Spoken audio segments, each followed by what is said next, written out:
Hello everyone, welcome to NET Margdarshan. मैं सीमा सिंह इस video के माध्यम से आपको यूनिट 9 कवर करवाऊंगी। इनके टॉपिक्स जो इम्पोर्टेंट है, अपडेटेड सिलेबस के अकॉर्डिंग जो पीवाईक्यूज आए हैं अब तक जून 2019 से लेकर जून 2020 मर्ज 22 मर्ज सेशन तक, तो उन टॉपिक्स को कवर कराया गया है इसमें, ताकि आपकी जो प्रिपरेशन है दिसंबर 2022 को टारगेट करके वो अच्छी हो सके।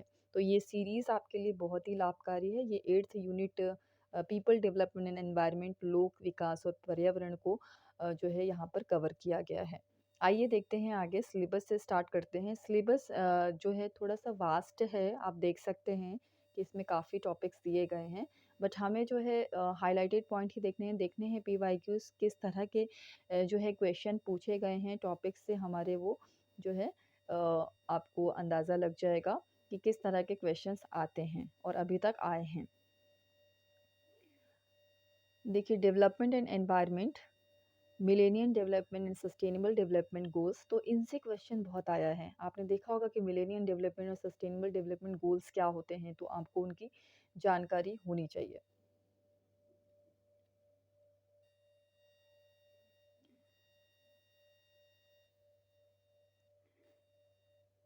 इससे क्वेश्चंस बड़े रिपीट होते हैं। ह्यूमन एंड एनवायरनमेंट इंटरेक्शन और anthropogenic activities and their impacts on environment. Anthropogenic activities क्या होती है और उनके इम्पैक्ट्स क्या होते हैं पर्यावरण में, तो वो यहाँ पर दिया गया है topic. Environment issues, environmental issues क्या होते हैं, local, regional and global.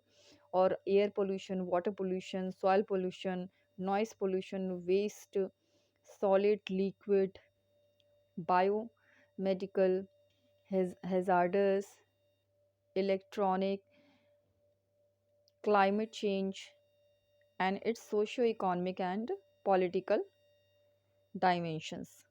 Impacts impacts of pollutants of human health. उसके इम्पैक्ट्स क्या पड़ते हैं ह्यूमन हेल्थ में पॉल्यूशन के। Natural and energy resources, solar, wind, soil, hydro, geothermal, biomass, nuclear and forest. Natural hazards and disasters, mitigation strategies,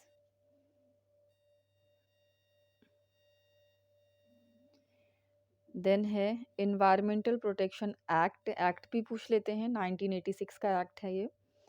national action plan on climate change, क्या action लिए गए थे, किस तरह के जो है ये प्लान बनाए गए थे। इंटरनेशनल एग्रीमेंट्स और efforts, Montreal protocol, Rio summit, convention on biodiversity, Kyoto protocol से भी क्वेश्चंस बने हैं, Paris agreement, international solar alliance. तो इस तरह के जो क्वेश्चंस, जो इस तरह के टॉपिक्स हैं, क्वेश्चंस जो हो सकते हैं मैच द फॉलोइंग के ज़्यादा क्वेश्चन पूछे जा सकते हैं, जिसमें कि ये सारे टॉपिक्स कवर हो सकते हैं। जैसे समिट है, और यहाँ पर अलग अलग तरह के गवर्नमेंट ने प्लान बनाए हुए हैं कि कैसे हम रोकथाम कर सकते हैं पॉल्यूशन की, और किस तरह से हम जो है एयर पोल्यूशन, नॉइस पोल्यूशन को रोक सकते हैं। तो वो डिफरेंट डिफरेंट पॉलिसीज़ जो बनी होती हैं, तो उनके बारे में हम पढ़ सकते हैं। इससे क्वेश्चंस बन के आते हैं। प्रोटोकॉल है, क्योटो प्रोटोकॉल से क्वेश्चन बने हैं, पेरिस एग्रीमेंट है, तो एग्रीमेंट, प्रोटोकॉल, इन सब के बारे में पूछ लेते हैं। लोक विकास और पर्यावरण हिंदी में दिया गया है ये। आप हिंदी में आप जो है स्क्रीनशॉट ले सकते हैं इसका सिलेबस का। तो अब स्क्रीनशॉट के थ्रू भी आप जो है कुछ इम्पॉर्टेंट इन्फॉर्मेशन को कैप्चर कर सकते हैं।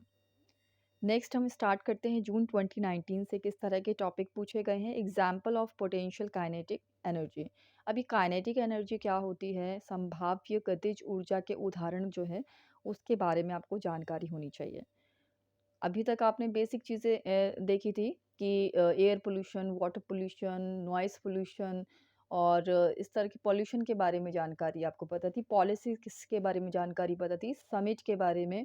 अब देखिए, काइनेटिक एक वर्ड आया, तो वो आपके लिए बहुत इंपॉर्टेंट हो जाता है पढ़ना, कि एक नया वर्ड जो है उसके बारे में हमें जानकारी होनी चाहिए। मिलेनियम डेवलपमेंट गोल्स, जो गोल्स होते हैं इस तरह के, स्टेटमेंट बेस्ड क्वेश्चन आया था, तो ये ज़रूर पढ़िएगा। ऐसा सहस्राब्दी विकास लक्ष्य और सस्टेनेबल डेवलपमेंट गोल से काफ़ी क्वेश्चंस बन के आते हैं। कॉन्फ्रेंस कॉन्फ्रेंसेस और summit is also known as UN conference on sustainable development. देखिए यहाँ पर दिया गया सस्टेनेबल डेवलपमेंट, तो सम्मेलन और या फिर शिखर सम्मेलन को साधारणीय विकास संबंधी संयुक्त राष्ट्र सम्मेलन के नाम से भी जाना जाता है। तो ये आपका जो है, आप ऑप्शन देखेंगे तो उससे ऑप्ट करेंगे सही आंसर को। सरफेस ओजोन, सरफेस सतही ओजोन किसको बोलते हैं, तो उसकी जानकारी आपको होनी चाहिए।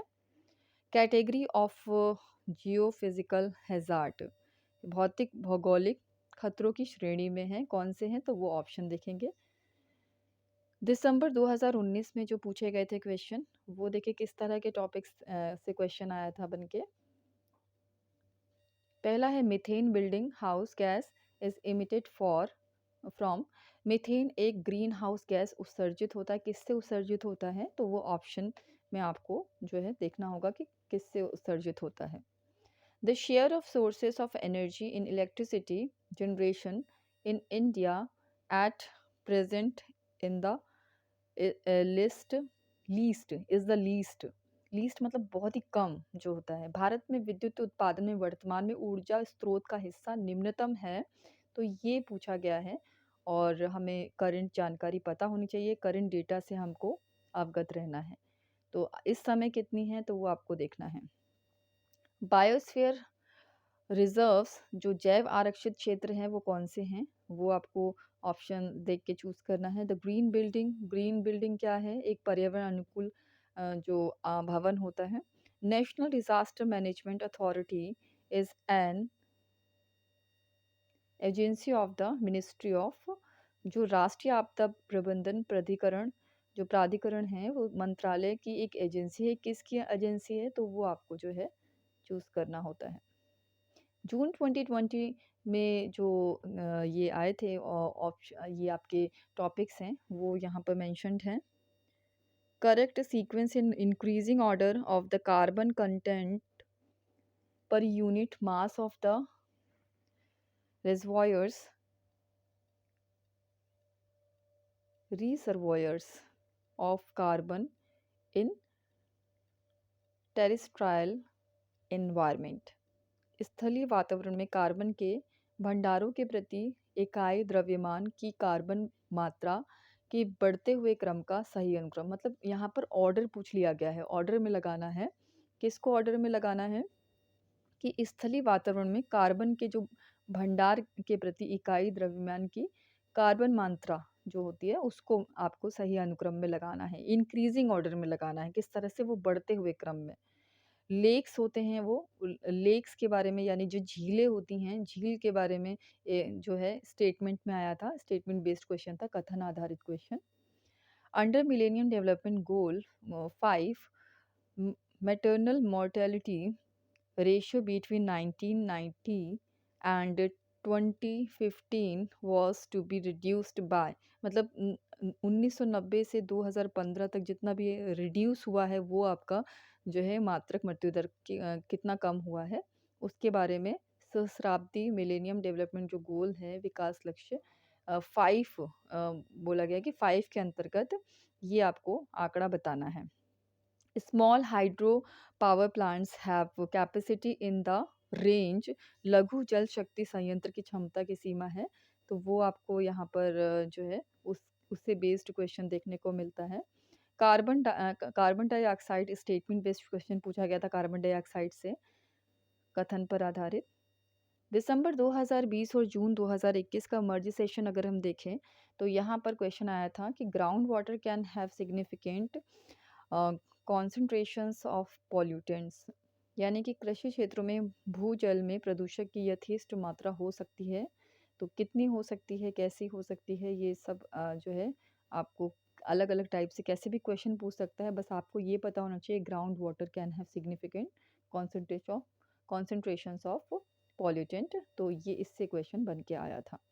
Power plants provide electricity consistently running 24 hours per day 7 days a week ऊर्जा संयंत्र 24 घंटे प्रतिदिन और 7 दिन प्रति सप्ताह चलते हुए नियमित रूप से बिजली प्रदान करते हैं। इस तरह से जो है पूछा गया है, टॉपिक है। अब मैंने बताया था क्योटो प्रोटोकॉल से क्वेश्चन बन के आता है, यहाँ पर पूछा गया है क्योटो प्रोटोकॉल के बारे में क्वेश्चन बना है। Best performing state on SDG 9 industry innovation and infrastructure, यानी एसडीजी 9 का ये एसडीजी यानी सस्टेनेबल डेवलपमेंट गोल जो 9 है, इसमें उद्योग, नवाचार व इंफ्रास्ट्रक्चर पर सबसे बेहतर निष्पादन करने वाला राज्य, मतलब राज्य पूछी यहाँ पर पूछा गया है। तो वो स्टेट के बारे में भी पूछ रहे हैं कि कहाँ पर हुआ, ये अवस्थाएँ दी गई हैं, ये क्षेत्र दिए गए हैं, इंडस्ट्री, इनोवेशन एंड इंफ्रास्ट्रक्चर। तो ये प्रॉपर जानकारी हमें होनी चाहिए। करेक्ट सीक्वेंस बनाना है of wind energy potential at 100 metre above ground level in decreasing order. Decreasing order में हमें ये लगाना है, और भू स्तर से 100 मीटर की ऊंचाई पर पवन ऊर्जा क्षमता के सही अवरोही क्रम बनाने हैं। लास्ट जो हमारा ये अपडेटेड क्वेश्चन पेपर है, इसमें जो दिसंबर 2021 और जून 2022 का मर्ज सेशन जो हुआ था, सो इस एग्ज़ाम में पूछा गया था कि बायो कॉन्सेंट्रेशन, जो जैव सांद्रण से रिलेटेड क्वेश्चन था, स्टेटमेंट बेस्ड क्वेश्चन बन के आया था, कथन पर आधारित। ग्रीन हाउस गैस से रिलेटेड जो क्वेश्चन बना था, वो आपका असर्शन रीजन से रिलेटेड था, अभिकथन और कारण से रिलेटेड क्वेश्चन। विंड एनर्जी के बारे में पूछा गया था। Indian national ambient air quality standards stipulate the maximum permissible limit of annual mean concentration of PM2.5 to be, यानी भारतीय राष्ट्रीय परिवेशी वायु गुणवत्ता मानकों के अनुसार PM2.5 की वार्षिक माध्य सांद्रण संकीर्ण की अधिकतम अनुमत्य सीमा है। तो ये जो है कितनी सीमा है, ये पूछा गया है। सस्टेनेबल डेवलपमेंट गोल से एक क्वेश्चन यहाँ पर देखने को मिला, तो ये इससे क्वेश्चन बन के आते हैं, तो आप इसको ज़रूर पढ़िए। Sustainable development goal, millennium development goal, क्या क्या चेंजेस हुए हैं, क्या अपडेट हुआ है, तो इसके बारे में आपको जानकारी होनी चाहिए। तो आई होप कि ये जो जितना भी हमने विश्लेषण किया, आपको इससे एक राह मिली होगी कि हमें आगे किस तरह से अपनी स्टडी को स्ट्रॉन्ग बनाना है, किस तरह से हमको इसमें और ऐड ऑन करना है अपने कंटेंट के अकॉर्डिंग, जो भी हमारे पास स्टडी मटेरियल है, जो हमारा अपनी तैयारी के अकॉर्डिंग कि जो अभी तक आपका जो है सारा कुछ कवर हो चुका है, और जो रहता है आपको उसकी जानकारी अभी हो गई होगी कि इस सेक्शन में हमारा किस तरह का क्वेश्चन बनता है और कैसे हमको उसको कवर करना है। ये सभी जानकारी आपको सेल्फ एनालाइजेशन से आ जाएगा। Level of question asked by, यानी कि एनटीए के द्वारा जो लेवल स्तर रहा है क्वेश्चन का, तो वो कैसा रहा। यहाँ पर बेसिक नॉलेज बेस्ड एंड, मतलब बेसिक नॉलेज होनी चाहिए आपको। जो पॉल्यूशन का पार्ट है, लोक विकास और एनवायरनमेंट्स, जो ये तीनों इसमें आते हैं कीवर्ड, तो इनकी आपको प्रॉपर बेसिक नॉलेज होनी चाहिए। Current status about important data and index, जो भी करंट डेटा है, जैसे हंगर इंडेक्स है, जैसे कि ये मोर्टालिटी से रिलेटेड पूछा गया था कि जो मातृत्व मृत्यु दर है उसके बारे में पूछा, शिशु मृत्यु दर पूछी जाती है, स्टेट के बारे में पूछा जाता है। काफ़ी ऐसी जानकारी होती है जिनको हमको करंट डेटा के अकॉर्डिंग उसको कवर अप करना है। Related questions are asked from people development in environment, मतलब इसी से रिलेटेड जो क्वेश्चन हैं पूछे गए हैं अब तक, और हमको करंट अपडेट जो कि पॉलिसीज़ हैं, जो कि गवर्नमेंट ने कुछ लागू किया होगा, कि इनकी रोकथाम कैसे की जाए अगर कोई समस्या आती है इस क्षेत्र में एनवायरनमेंट से रिलेटेड, या फिर हमने निम्नतम जो दर की बात की, तो उस तरह से जो भी करंट डेटा है उसको उससे आप अपडेट रहें। इस वीडियो में आपको जो जो भी बताया है, आई होप कि वो आपके लिए बहुत ही इम्पोर्टेंट होगा, यूज़फुल होगा। Thank you for watching this video. Kindly subscribe the channel, ताकि आपको इम्पोर्टेंट वीडियोस की जो नोटिफिकेशंस है वो मिलती रहे timely. So all the very best.